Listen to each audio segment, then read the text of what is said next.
In this session, we're going to learn how to use some of the more advanced tools in SolidWorks, including import images, insert objects, convert entities, and equations. So to do this, we're going to import an image to create kind of a logo on a coin and put that on both sides of the coin. So the first thing we need to do is start with a new part. So I have SolidWorks open. I'm going to start with a new part. So hit New and Part, and then we get a new part. Okay, that is open now. So the first thing I'm going to do is start a new sketch. You can open up the sketch first, or select the plane, select the front plane. It doesn't really matter which plane we select. Then go up in here and hit Sketch. And now we have our sketch open. So then I'm going to go up into the Tools menu to Sketch Tools, and then Sketch Picture. This is where we're going to insert a picture. And in this case, we're going to import this engineering tools picture. And we can see that that's really big and we want to scale it down. It's going to help us in the future to have this image centered at the origin. So I'm going to scale it down. Go ahead and leave the locked aspect ratio. So I'm going to type 100 in the width, and then -50 and -50 as the location of our lower corner, so that the origin is roughly in the middle of our picture. Okay, so now I have this picture in, and we have to close out of this for just a moment, and then go up to our Options menu. Whoops. Actually, we want to hit this little downward arrow and put Add-ins. And we want to make sure this auto trace is selected. If you want it selected so it will start up, select both of these boxes. If we just want to add it in for this session, just hit the left box. Okay, that is selected. Now I can open up my image again. And if it wasn't there before, now there should be this Next button up on our Feature Manager.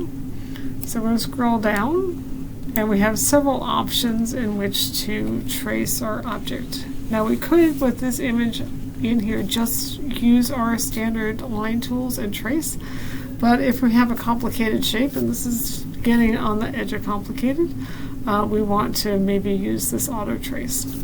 So we need to select the color to be traced. So I'm going to use Select Color here and select this dark gray that is in our image, and then hit Begin Trace. So that looks pretty good. It actually did a reasonable job, but I would like this area to be a little bit more pointy. So this is where we can scroll down and play with our sliders. I'm going to slide that brightness all the way, and I'm missing some things, but that one looks about as good as we're going to get with tracing that particular image. You can play with the others as well, but this is what I have found seems to work the best for this image.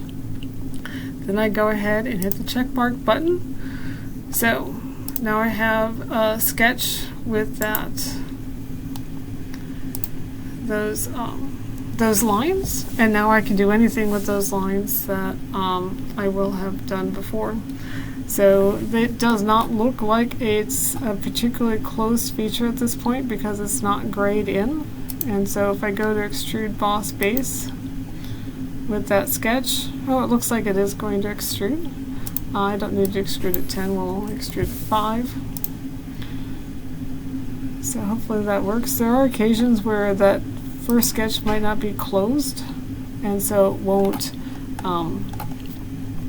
extrude correctly, in which case you might have to play with those lines and make sure that that sketch closes properly.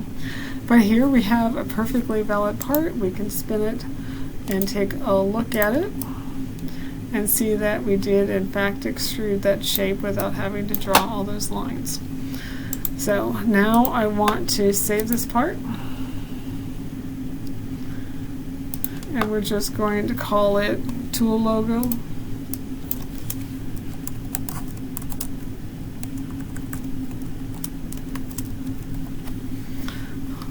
It's not, it doesn't really matter what you call it. We just need to remember it's going to be called that. And it doesn't, if we leave it open, it will make it easier for the next step. Okay, so now we want to learn how to use the import object feature in R. This is a feature to be able to allow us to have a part file and sort of treat it as an assembly. That means we're going to open up a new part. Okay, so I have a new part open. And I am going to sketch on the front plane again. Sketch. And this time I'm just going to draw a circle because we're going to make a coin. So we're just going to draw a circle. And smart dimension that at 130 millimeters. Should be big enough to fit my image. And hit check. And then extrude that just 5 millimeters again.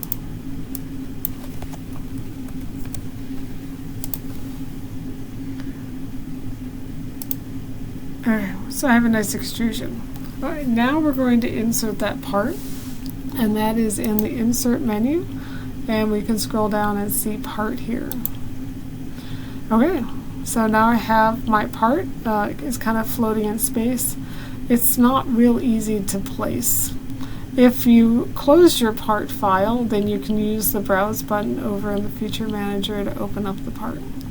But having it open is the only part that's in my parts to insert, so it's fairly easy. So I'm going to get it relatively close, and this gives me this error. I'm just going to select yes, and we get everything inserted. And so now you see here in solid bodies, I have 2 solid parts that we could work with, as well as my original. So I have my original part as well as this new part that's acting in my part file. So this is where a part file can be somewhat like an assembly. And like an assembly, we need to use mates to get these things oriented correctly with each other. So the first thing to do is get that the part down, that new body down onto the other body. To do that, I'm again going to go up to the Insert menu and in Features, and then scroll all the way down here to Move and Copy. We'll open that, and that will open up a new Feature Manager.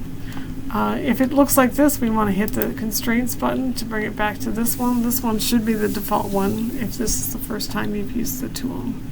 So, what bodies do I want to move? Well, I want to move that inserted body. So if it's not already expanded in this feature tree, go ahead and expand it, the bodies, and select that tool logo. And then we want to select the surfaces we want to be coincident. So since I want a coincident mate, we are going to then select this mate settings and select this window. And then now we have to find a way to select the back of this tool. So I can right click and hit rotate and rotate to get to the back side of that inserted body. Or if I hover over area where I should be able to select the back of it, I can right click on it, hit select other, and then find that right face. So it's a little easier if I do it in a place where it's not over something else. So like that one, I have limited selection. So select other, then the other selection, the only selection listed is the back side of the face. So it's a little easier to figure out which one it is. And then I can hit the check button, and that should have moved it down to being on the surface. And if we rotate the part, you can see that that's in fact what it did. But it's not centered, so the next move is to do that. Then we go back up into the Insert, Features, and Move, Copy again. And we need that other menu, so I gotta scroll all the way down to this Translate, Rotate. And I want to make sure Copy is not selected, but again, we're in our Move Bodies, we're going to select that tool. And now I have these handy orange arrows to be used to visually just try to get it about centered. So my yellow copy is the copy that I'm moving, the blue copy is the original, So I'm just going to visually try to center it. It's not very easy to put any kind of measurements in here to be able to, because I could type in measurements, but everybody put the part in a different location. So we're just going to move the arrows around. And then hit the check button. Make sure that looks right. If I don't like it, I can right click on this again and hit edit feature and move it around some more. But that looked about right. So hey, cool. Next thing we want to do is try to copy this image on the back side. So we could do the same thing and copy it on the back side, or I want to show you a different technique. So to do that, I want to open a new sketch. So we're going to select this surface and then hit our sketch.